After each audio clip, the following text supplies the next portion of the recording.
வணக்கம். Bharat exam YouTube சேனலுக்கு உங்கள் அனைவரையும் வரவேற்கிறேன். நண்பர்களே, இது நான் சக்கரவர்த்தி. இன்று நாம் காண இருப்பது என்ன அப்படின்னு பார்த்தீங்கன்னா, ஃபஸ்ட்டு அட்டெம்ப்டிலே பேங்கிங் எக்ஸாம் கிளியர் பண்ண முடியுமா அப்படிங்கிறது தான் இன்றைய காணொலி வாயிலாக நம்ம தெரிஞ்சுக்கொள்ள போகிறோம். நீங்கள் முதல் தடவையாக நம்ம சேனலை பார்க்குறீங்க அப்படின்னா மறக்காமல் சப்ஸ்கிரைப் பண்ணிட்டு அப்படியே கண்டினியூ பண்ணுங்கள். உங்களுக்கு கேட்கலாம், ஃபஸ்ட்டு அட்டெம்ப்ட்லேயே கிளியர் பண்ணலாம் அப்படின்னு சொல்கிறீங்க, அப்புறம் நீங்கள் ஏன் போகலையா அப்படிங்கிற ஒரு கேள்வி நியாயமானதான். அதற்கும் நான் பதில் சொல்கிறேன். சரிங்களா? இப்போ பார்த்தீங்கன்னா பேங்கிங் எக்ஸாம், சரிங்களா? இப்போ பார்த்தீங்கன்னா இந்தியாவில் அதிகப்படியான எண்ணிக்கையில் ஒரு ரெக்ரூட்மெண்ட் வருடந்தோடு வைக்கிறது என்னன்னா அது பேங்கிங் எக்ஸாம் தான். அதோட பர்ஃபெக்ஷன் பார்த்தீங்கன்னா ரொம்ப பர்ஃபெக்டாக இருக்கும். சரிங்களா? இப்போ அவங்க ஒரு ஆனுவல் பிளானர் கொடுத்தாங்க அப்படின்னா எந்த வித பிசுறு அடிக்காமல் அந்தந்த பர்டிகுலர் டேட்டில் எக்ஸாம் வச்சு வித்தின் 2 monthsலேயே ரிசல்ட்டை போட்டு அடுத்த ஒரு 3 மாதத்துல உங்களுக்கு அப்பாயின்மெண்ட் ஆர்டர் கொடுக்குற மாதிரி பண்ணிக்கிறாங்க. சரிங்களா? ஸோ இந்த பேங்கிங் எக்ஸாம் பார்த்தீங்கன்னா ரொம்ப ப்ரிஃபரபுளாக இப்போ இருக்கிற ஒரு யங்ஸ்டர்ஸ் மத்தியில் இருக்குது. ஆனால் தமிழ்நாட்டு அளவில் அந்த விழிப்புணர்வு இருக்க தான் செய்யுது. சரிங்களா? டிஎன்பிஎஸ்சி கருத்துற போல் பேங்கிங் எக்ஸாமும் நிறைய இன்ஜினியரிங் கிராஜுவேட்ஸ் எழுதுறாங்க. ஸோ அது மாற்றுக்கிறது இல்லை. ஸோ இருந்தாலுமே ஒரு சில பேருக்கு ஒரு என்ன சொன்னோன்னா ஒரு தயக்கம் இருக்கும். ஸோ நம்ம கிளியர் பண்ண முடியுமா, நிறைய பேர் எழுதி கூட பார்த்துருக்காம இருப்பாங்க. சரிங்களா? ஸோ அவங்களுக்காக இந்த காணொலி. ஸோ பேங்கிங்கில் அவங்க எதிர்பார்க்கறது என்ன, சரிங்களா, அவ்வளோ கஷ்டமாக இருக்குது அப்படின்னு பார்த்தீங்கன்னா அவங்க எதிர்பார்க்குறது என்ன, உங்கள்கிட்ட ஸ்பீட் அண்ட் அக்யூரேசி மட்டும்தான். ஸோ அதாவது நீங்கள் பேங்கிங் எக்ஸாம் எழுதுறீங்க அப்படின்னா ஸோ அந்த ஸ்பீட் இருக்கணும், அதே போல் அக்யூரேசியாக இருக்கணும். ஸோ அதனால தான் பார்த்தீங்கன்னா டைமர் உங்களுக்கு ஓடிக்கிட்டே இருக்கும் ஆன்லைன் எக்ஸாமில். ஸோ முதல்ல பார்த்தீங்கன்னா ஐபிபிஎஸ் 2011 தான் ஆரம்பித்தாங்க. சரிங்களா? ஸோ ஐபிபிஎஸ் 2011 ஆரம்பித்தாங்க. அப்போ பல்காக வேகன்சி எடுத்தாங்க. ஸோ 18,000 20,000 அப்படிங்கிறது குறைஞ்சி இப்போ வெறும் 8,000 7,000 வரைக்கும் வந்துருச்சு. சரிங்களா? இந்த ரெக்ரூட்மெண்ட் பார்த்தீங்கன்னா இன்னும் 5 வருஷத்துக்கு இருக்கும். அதுக்கப்புறம் பேங்கிங்கில் அவ்வளோ ஆட்கள் எடுப்பாங்கிறது கேள்விக்குறி தான். ஏன்னா எல்லாமே டிஜிட்டல் மயமாகிடுச்சு. இப்போ நம்ம பேங்க்குக்கு போகிறோம் அப்படின்னா ஒன்று அப்ளிகேஷன் அப்ளை பண்ண போவோம், அக்கௌண்ட் ஓப்பன் பண்ணால், இல்லாட்டி ஏதோ லோன் விஷயமா போவோம். மற்றபடி எல்லா டிரான்சாக்ஷனுமே எல்லாமே அவங்க மொபைலே பார்த்துக்கிறாங்க. ஸோ அப்போ பார்த்தீங்கன்னா ரெக்ரூட்மெண்ட் இன்னும் ஒரு 5 வருஷத்துக்கு தான் எடுப்பாங்க. ஸோ அதுக்கப்புறம் பார்த்தீங்கன்னா எல்லாமே டிஜிட்டல் மயமாயிரும். சரிங்களா? ஸோ அப்படி இருக்கிற சூழ்நிலை ஃபஸ்ட் அட்டெம்ப்டில் கிளியர் பண்ணுங்கிறது ரொம்ப அந்த தாட் ரொம்ப உன்னதமானது கூட. சரிங்களா?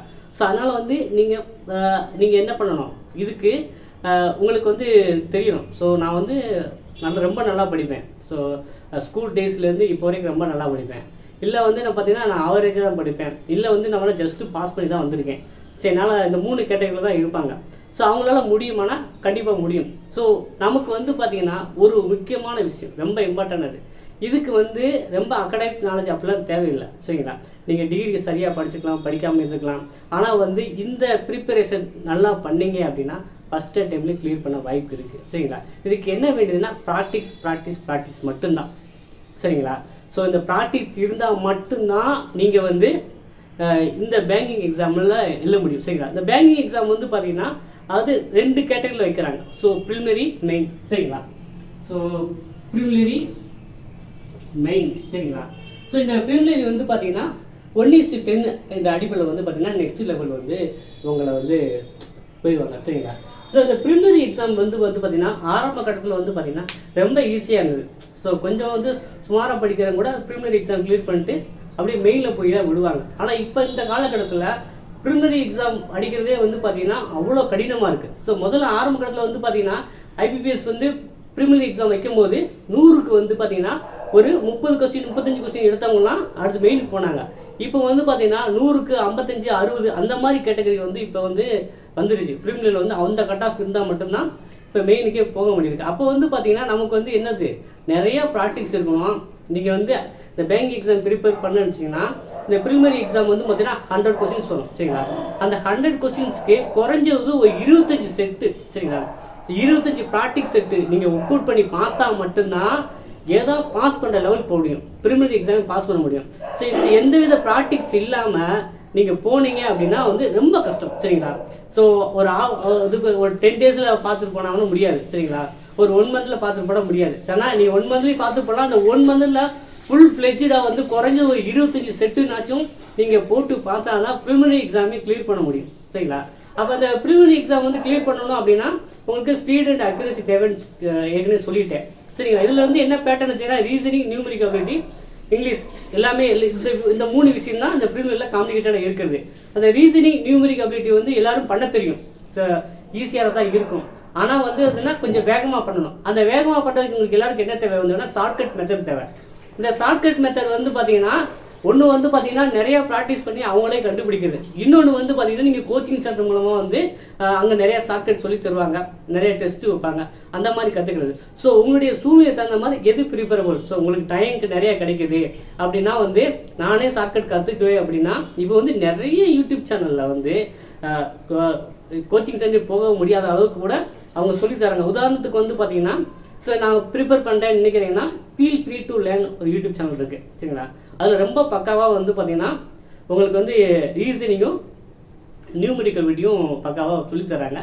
அந்த சேனல் கூட நீங்கள் ஃபாலோ பண்ணலாம், சரிங்க. ஃபுல் ஃப்ளெஜ்டாக வந்து நியூமரிக்கல் வீடியோ, ரீசனிங். அதே போல் அங்கே வந்து டெஸ்ட் பேக்கேஜ் வந்து பார்த்தீங்கன்னா ரொம்ப லோ காஸ்ட்லேயே இருக்குது, சரிங்களா. அது வந்து நீங்கள் யூட்டிலைஸ் பண்ணனா கூட நீங்கள் அந்த ஃபீல் ஃப்ரீ டு லேர்ன் அந்த சைட்டை போனால் இல்லாட்டி சேனலில் ஃபாலோ பண்ணால் கூட உங்களுக்கு ஐடியா வரும். ஸோ நான் பார்த்ததில் வந்து அந்த சேனல் தான் ரொம்ப பெட்டராக இருக்குது, ஓகேங்களா. ஸோ தமிழ்லையும் இங்கிலீஷ்லேயுமே அவங்க ப்ரொவைட் பண்ணுறாங்க, வேணும்னா அதை நீங்கள் யூட்டிலைஸ் பண்ணிக்கலாம்.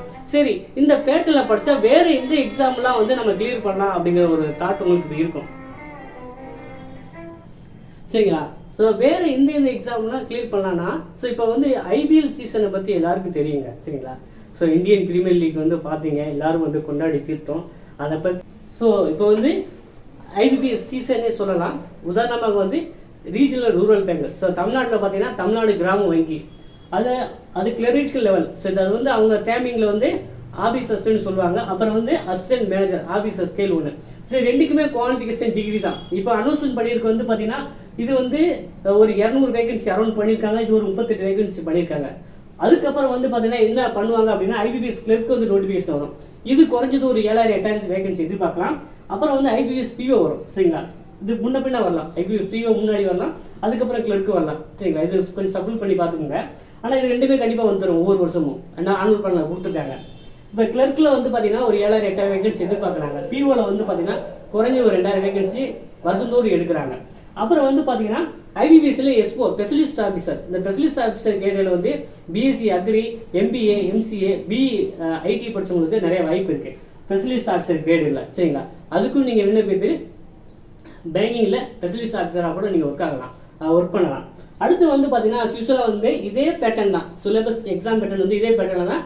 ஸ்டேட் பேங்க் ஆஃப் இந்தியாலையுமே இந்த 19 பேங்க் முதல்ல இருந்தது நேஷனலிஸ்ட் பேங்க், இப்போ கம்மி பண்ணிட்டாங்க. ஸோ எல்லா நேஷனலிஸ்ட் பேங்க்கும் ஆன் பிகாப் ஆஃப் வந்து யார் ரெக்ரூட்மெண்ட் பண்ணுறாங்கன்னா இந்த ஐபிஎஸ்ங்கிற அமைப்பு வந்து ரெக்ரூட்மெண்ட் பண்ணுறது. ஸ்டேட் பேங்க் மட்டும் அவங்க தனியாக ரெக்ரூட்மெண்ட் பண்ணுறாங்க. ஸ்டேட் பேங்க்லேயுமே வந்து பார்த்தீங்கன்னா ஸ்டேட் பேங்க்கில் கிளர்க்கு வரும், ஸ்டேட் பேங்க்கில் பிஓ வரும். அப்புறம் வந்து பார்த்தீங்கன்னா எல்ஐசியில் இதே பேட்டர்னில் நீங்கள் இந்த எக்ஸாம் பேங்கிங் எக்ஸாம் படிக்கிறவங்களுக்கு அதே பேட்டர்னில் வந்து எல்ஐசியில் அசிஸ்டன்ட் டெவலப்மெண்ட் ஆஃபீஸர் ரெக்ரூட்மெண்ட் போடுவாங்க. அதுக்கு இதே பேட்டர்ன் தான், அதுலேயுமே எல்ஐசியில் அசிஸ்டன்ட் போடுவாங்க, சரிங்களா. அப்புறம் வந்து ஆர்பிஐயில் ரிசர்வ் பேங்க் ஆஃப் இந்தியாலையுமே அசிஸ்டன்ட் வேகன்சி வரும், கிரேட் 2B ஆஃபீஸர் ரேஞ்சு வரும், சரிங்களா. அப்புறம் நபார்டு பேங்க்லேயுமே அசிஸ்டன்ட் மேனேஜர் போடுவாங்க. அப்புறம் EPFO employment private organisation. So இதுலையுமே இந்த பேட்டர்னில் தான் அந்த syllabus and exam pattern same பேட்டர்னில் தான் இருக்கும். அப்புறம் வந்து பார்த்தீங்கன்னா ஃபுட் கார்பரேஷன் ஆஃப் இந்தியா, இது எல்லாமே வந்து பார்த்தீங்கன்னா பேங்கிங் எக்ஸாம் பேட்டர்ன் தான் இருக்கும், சரிங்களா. அப்போ வந்து நீங்கள் கிளியர் பண்ணணும்னு நினச்சிங்க அப்படின்னா அது ப்ராக்டிஸ் பண்ணிக்கிட்டே இருந்தீங்க அப்படின்னா இந்த நான் சொல்கிற ஏதாவது ஒரு போஸ்டிங் வந்து நீங்கள் உட்கார்றதுக்கு 100% வாய்ப்பு இருக்குது, சரிங்களா. அப்போ வந்து பார்த்தீங்கன்னா நீங்கள் ப்ராக்டிஸ் பண்ணிக்கிட்டே இருக்கணும். பேங்கிங்கை பொறுத்த வரைக்கும் நீங்கள் வந்து டெய்லி வந்து 2 செட்டு போட்டாலும் சரி, 3 செட்டு போட்டு வராலும் சரி, அந்த செட்டு வந்து நீங்கள் போட்டு பார்த்தா மட்டும்தான் பேங்கிங்கில் வந்து அந்த இருக்கிறவங்க நீங்கள் ஹாலுக்கு போனவுடனே எக்ஸாம் எழுதவுடனே டைம் வந்து அது பாட்டு ஓடிட்டே இருக்கும்.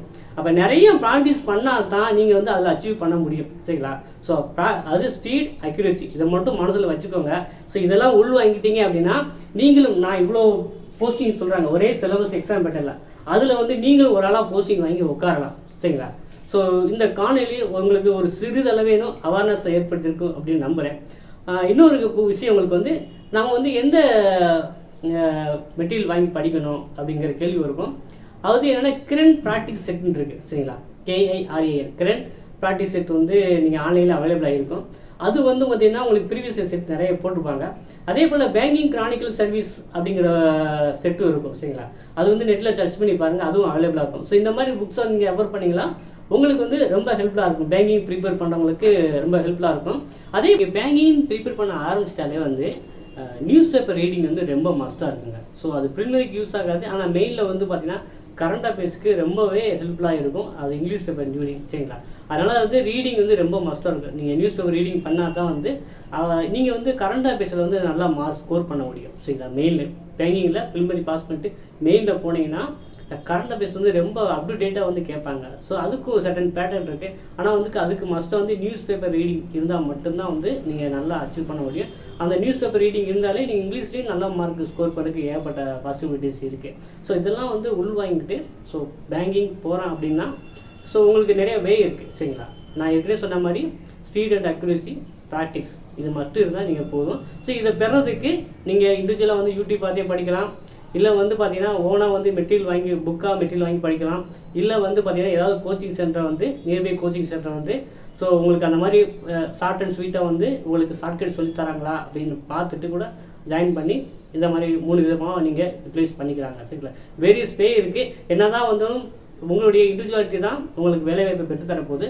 ஸோ அதுக்கு தகுந்த மாதிரி நீங்கள் முடிவு பண்ணீங்க அப்படின்னா நீங்களுமே ஃபஸ்ட்டு அட்டெம்ப்ட்லேயே பேங்கில் கிளியர் பண்ணுறதுக்கு நிறைய வாய்ப்புகள் இருக்குது. என்னுடைய வாழ்த்துக்களும் கூட. ஸோ தொடர்ந்து வந்து இணைந்திருங்கள். இது சம்மந்தமாக ஏதாவது டவுட் இருந்துச்சுன்னா தெரிவிங்க, நம்ம நெக்ஸ்ட்டு காணொலியில் வந்து அதை தீர்க்கலாம். நன்றி, வணக்கம்.